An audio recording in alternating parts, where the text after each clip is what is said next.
Whoa, whoa, whoa! Just jumping straight to the barrel. Okay, this is Mario Kart Wi-Fi 198.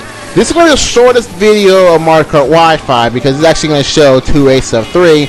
Mostly because I was like, when I was doing this, I was fearing that the Wi-Fi connection will actually end on midnight Eastern Standard Time.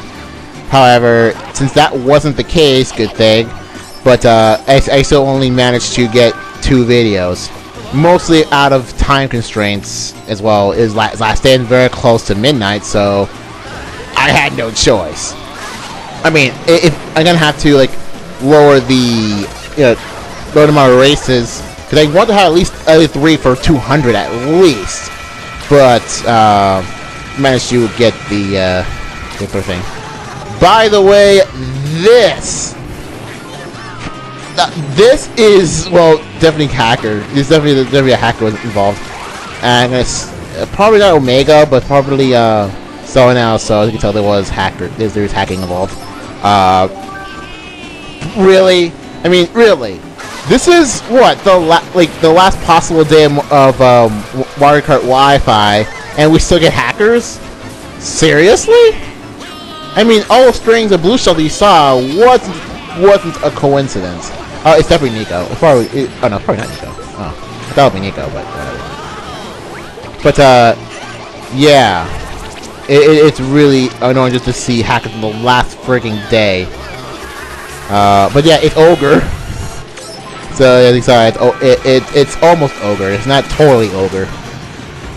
Okay, but one thing I don't get is what's with all the like stuff with Shrek and stuff.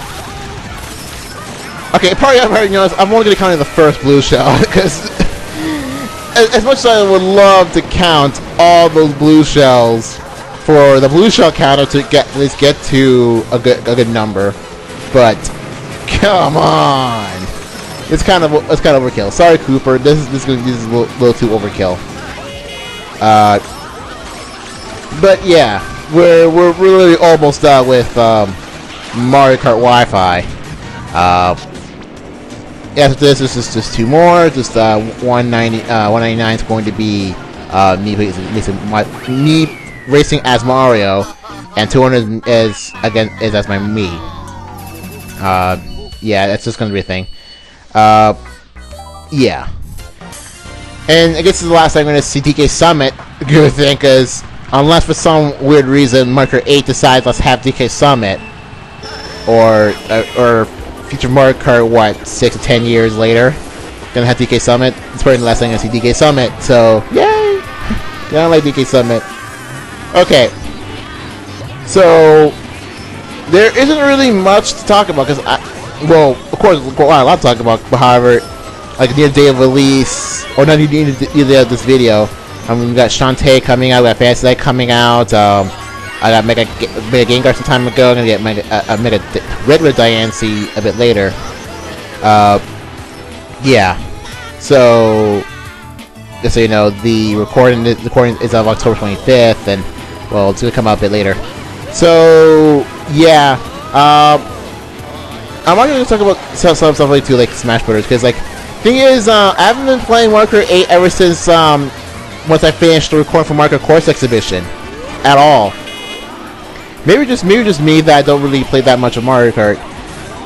Partly because there's a lot of games coming out. There's like a lot of games. Biggest of which you got Hyrule Warriors, and that's a huge time sink. And then came Smash Bros. 3DS, which that itself is a time sink. And then we're gonna get games like Fantasy Light Zarya. We can get Smash U, and then this Pokemon. Oh my goodness, a lot of games. I barely have time to play all the games I want to, mostly because like all the normal time sinks. Like I said, just such as Hyrule Warriors, which I really do like playing Hyrule Warriors and that sort of thing. And with the Smash Brothers, my Zelda is still the best I can get out of her. Even though I'm starting to like Jigglypuff a lot, which is kind of unusual. Probably because of the control scheme, I don't know. That's it. Speaking of Smash Brothers, as much as I really probably would like to use it, I'm probably not going to use GameCube controller, even though I've been used to it for, well, since I first used it with Melee. Mostly because I ended up getting used to the 3DS controller. Because since I didn't get my entire thumb over all the buttons, it's much easier to do things like short hopping or do certain things like we want to do certain moves that really quickly. Because unlike with a game controller, I had to like adjust like my left hand to actually move as quickly as possible. Do I think it's better than the game controller? I don't know. I haven't really played using the game controller for quite some time, so I can't say. But I don't know. Like, unless I have a good reason to use the game controller, I'm probably just going to get a Pro controller. But mostly because the game controller doesn't supposedly only work with Smash Brothers, which really stinks. I really want to use on Mario Kart 8 and et al. But I guess the Pro controller will do. So anyway, that is it for the short video that is Mario Kart Wi-Fi 198 with not much really to talk about, just stuff for the month. So anyway, say goodbye to Luigi for Mario Kart Wi-Fi, and one of my favorite vehicles, the classic dragster. Later.